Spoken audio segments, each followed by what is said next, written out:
If you're a multi-passionate, multifaceted, and extremely gifted individual with a plethora of dreams, ideas, projects, plans, ideas that just keep buzzing in your mind, the real danger isn't that you won't be able to execute on them all or to be able to actualize those particular dreams, visions, or plans.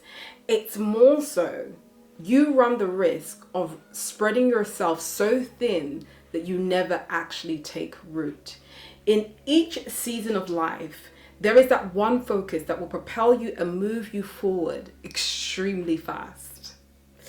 You will find that it truly aligns with the values that you have, and it's a matter of figuring what that thing is. So now the question is, what do I say yes to right now? As a multi-passionate individual, what am I going to say yes to right now? My name is Dorcas Asuminopoku.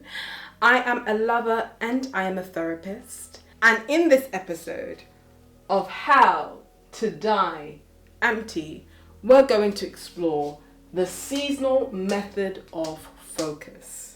The quickest way to carry your dreams to the grave is to be stuck in the ideation phase and to never enter the execution phase. And this is why the seasonal method of focus is so important, because you've probably heard people talk about the fact that some individuals just don't want it enough. They just don't want it enough. And I beg to differ. I think people haven't taken the time to identify what season they are in. Okay? So number one, we must identify what season we are in. Are you in the learning phase? Are you in a building phase? Are you building a family right now? Are you taking the time to rest and recuperate? Are you in the ideation phase? Are you in the planning phase? You need to take the time to figure out what season you are in and to identify the energy, the time, and the resources you possess in this particular season. Why do I say this? You find that people will express, the desire, let's say, to go back to school. So for instance, I returned back to school. I decided that I'm going to go and do a postgraduate in counseling and psychotherapy. Because of the time that I have, I currently do not have children. So do not have children. I was working full time and I was also studying, right? I also had the resource of my husband, who was a support network. So think about, even when we talk about resources, it's not just financial resources. What do you have in your support network that will help you facilitate this particular vision in this particular season? There are really no limitations, but we have to be very realistic and create context around the seasons that we're in when we're thinking about what particular goals we are trying to fulfill in this particular season.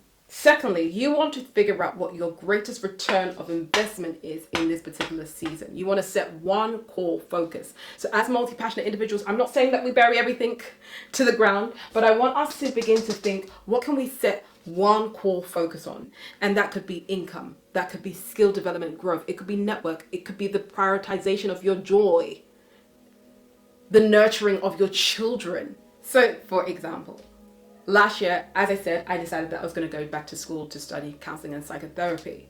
Instead of just like setting up a side business, launching a blog, entering into freelance, doing a job alongside that, I just said to myself, this is a learning season. Why is that?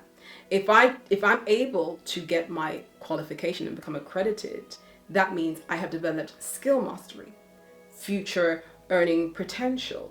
I have opened myself up to the avenue of entrepreneurship and freedom based on the skill and the knowledge that I possess. So I did that cost benefit analysis, and I would encourage us all to do that cost benefit analysis to really understand what are the gains of me pursuing this thing in contrast to this other thing, into this other project. Then lastly, number 3, I batch the remaining dreams. So I have a list of future, it's called my future seasons list, where I park all the different projects and plans and goals in a space whereby I remind myself that these are also things potentially that I still want to pursue. And with the compounding effect of taking action on the one and seeing momentum and allowing that return of investment to actually lead to a ripple effect, you find that now when you are doing the add-ons, you have more resources to even delegate. You have more time. Because what I find is that we tend to have a habit of looking at the top of the mountain, the big picture, the complete and utter fulfillment of all our dreams. And when we are at the bottom and we haven't taken any step, because we're now paralyzed by all the things and all the ideas, we're not moving anywhere. By honoring our current season and engaging in our reality in the context of the season that we are in, and taking the small necessary actions to build momentum towards our goal, we avoid burnout. What happens is when we don't have one core focus, we become trapped in analysis paralysis or ideation stuckness. But by setting the momentum, we are building our confidence by taking some small steps.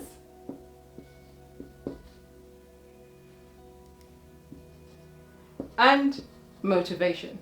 Because when you see that return on investment, it encourages you to press forward onto that very next thing. Don't forget to subscribe, like, and share if you found this valuable.